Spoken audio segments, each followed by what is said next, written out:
Ano ba ang pinagkaiba ng security officer sa security guard? At ano-ano ang mga tungkulin nila? So ito ang pag-uusapan natin for today's video.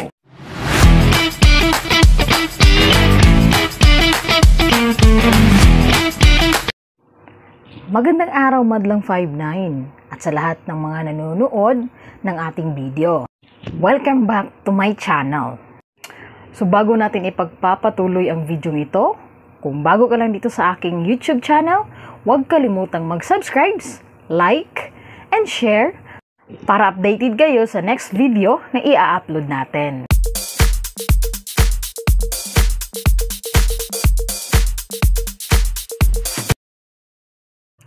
Ano nga ba ang isang security officer? At ano ang kanyang tungkulin bilang isang security officer? Para sa kaalaman ng lahat, ipapaliwanag natin dito kung ano ang tungkulin ng isang security officer. Bilang isang security officer, isa siya sa mga nangangasiwa, namumuno, nangangaral, lalo na sa mga palaging late na mga security guard, at isa sa nakikipag-usap sa kliyente kung ano ang dapat gawin ng mga gwardya upang maipatupad at maipasunod ng maayos ang lahat ng tao sa kaniyang nasasakupan na naaayon sa kontrata ng ahensya at kliyente. Kaya igalang at sundin at huwag bigyan ng sakit ng ulo ang ating mga opiser dahil malaki ang kanilang tungkulin sa ating mga kliyente. So ngayon, ipapaliwanag ko naman kung ano ang tungkulin ng isang security guard. Ang security guard ay isang yunipirmado at lisensyadong tao na nagbibigay ng serbisyo upang mangalaga at magbantay sa buhay at mga ari-arian ng kliyente ng kanyang nasasakupan.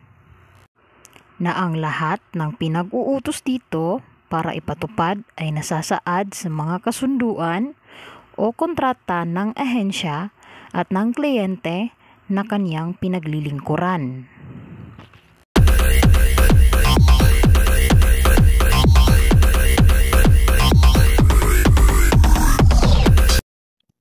Pangalagaan ang buhay at ari-arian ng kliyente, empleyado, parokyano at mga bisita na pinagkatiwala sa kanya.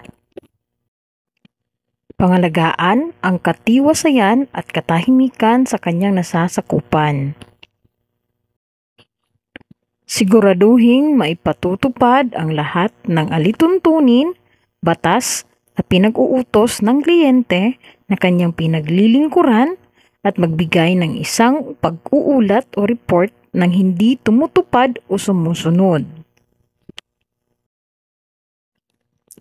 Tumulong sa ating pamahalaan sa pagsugpo sa mga lumalabag sa batas. So yun na po ang ating paliwanag sa security officer at sa security guard. Salamat at tinapos nyo ang ating video madlang 5-9. And sana ay huwag nyong kalimutan ang suporta ng ating channel para sa mga susunod na i-upload nating video. Thank you for watching my video mga ka-5-9 and unta nga suportahan ninyo ang ako ang channel para sa sunod nga upload na ko is makabalo mo kung unsa ang newest na ihatag na ko na mga knowledge about sa security.